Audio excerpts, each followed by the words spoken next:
how do you feel even after a week? Like, let's give them some feeling-based words. Totally. So definitely light. Like light is the thing that first comes to me, and clean. And like we might say, like clean, like cleansing. Duh. Like of course you want to feel clean, but what I mean by clean is like my digestion is just very efficient. Um, I feel mentally so clear too.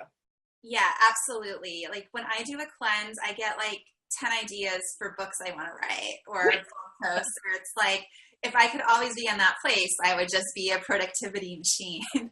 Absolutely. How else did I feel?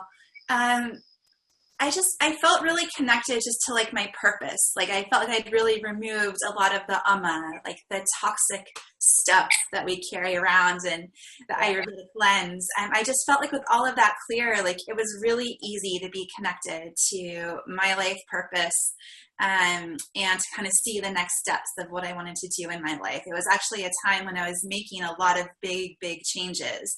So I feel like the kitchery and the clarity it provided really allowed me to take those next steps. So really it acted on me, not only physically, but definitely in the mental and emotional realms as well. Yeah, yeah, I can't separate it. Like every time, I mean, and now I feel like it's usually the physical stuff that inspires me to get started to do it. Like, oh, my digestion's showing a lot of ama, and like, okay, I'll do it. But really, what motivates me within the cleanse is the psychospiritual changes for sure. But I think it's healthy too to talk about like the dark side of kitchery cleansing, like It's not because all it's rainbows and light. not all that. Like the first 3 days, I find like anything, whatever is coming up and out and from my superficial tissues. Like, so sometimes I have a lot of vata coming out, and I just feel like my lips are so dry, and I'm really gassy, and I'm feeling a little spacey and kind of like empty tank, and sometimes even a little sore.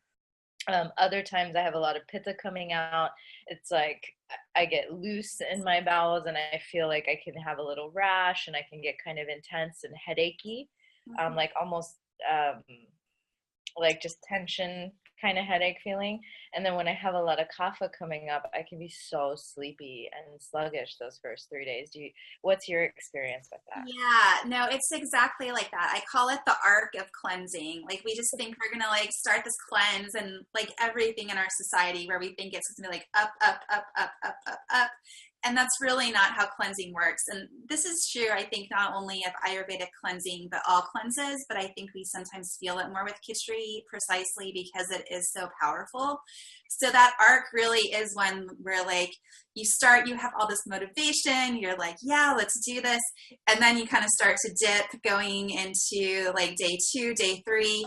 And it's natural. Like that's the body releasing toxins. And it's actually like, I always remind myself during those first few days, like, this is why I'm doing it. Like if I felt great, like I wouldn't need to do this, but it's precisely because I do have ama in my body, and I do have excess, whatever dosha I might be currently experiencing the imbalance of. It's precisely because I do have that I need to be doing this cleanse. So it's always just like really reassuring actually. And then I always find by like the end of day 3, it's like I get this high. Yeah. Day And 4 morning is usually my like, oh. yeah, like you just like wake up and it's like you see the light, and it's like you've been through that dark place. And yeah, and everything can be harder. The emotions feel more intense those first couple days. So I just, I think it's important for people doing kitchery cleanses to like be really mindful of your schedule, especially for those first 3 days. Like I like to make no plans during the week that I do a kitchery cleanse. And sometimes I have things that come up and I deal with it. But if I am scheduling things, like I definitely want to schedule them later in the week. Just so, even if I feel fine, like great, and I can just enjoy that time and but if I'm not feeling well, it's really nice just to have that freedom to like take a bath or, do a yoga nidra or like just do some sort of supportive practice that helps me get through whatever is coming up. Yeah, I used to tell people like, oh, this is a really great cleanse because you can do it because of the fact that kitchery is a superfood and gives you all the nutrients that you need. Um, and it's rejuvenative while it's detoxing. Like that's the whole big hype about it for those of you who are new to it.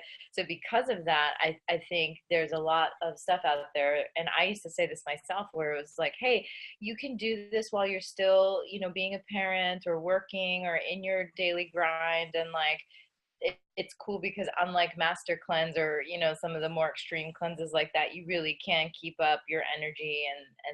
And while I find that's true, I really started saying, wait a minute, no, like I really think the first 3 days of the cleanse now, everyone should just really clear their schedules because you don't know what's going to come up. You don't know how you're going to feel when you're detoxing, and you want to not be beholden to like, oh, I have to go to this birthday party or soccer practice or all this stuff that you need to get up and go do, or like important meetings, like it's just a little bit too much, it feels like. So I feel like also, we live in this like fast paced sort of world where it's like, oh, I want to be able to do everything at the same time and be so efficient. Yeah, I'm going to cleanse while I do my like normal life schedule. And I think that even psycho spiritually, it's so important to just recognize, wait a minute, I'm doing a cleanse. Like this is my time to like really look at what all is coming out, not just the doshas, but like even what's coming up for me. You talked about the inspired end. That usually happens for me towards the end and after. But in the beginning, when all the stuff is coming out, I'm also like processing emotions and things. And so I think that's a really good time to just be more still and to journal. And then I loved how you mentioned some supportive practices there. Yeah, any other tips for like how to get through the detox part of it? Well, I think a big part of it is to not do the cleanse alone.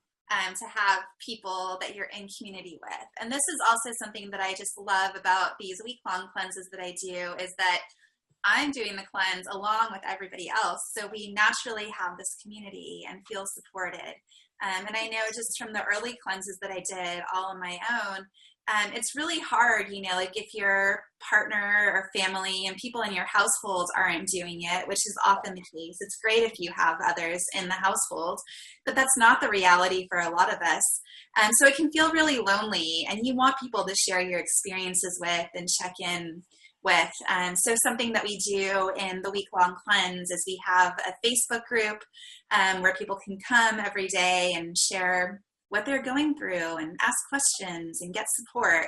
And to me, that's really huge because we do become really raw. And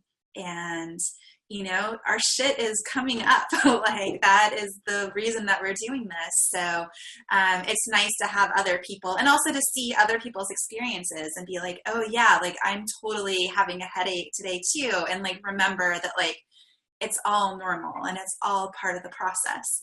And so I think that like, I can't speak enough to just the power of community when it comes to cleansing.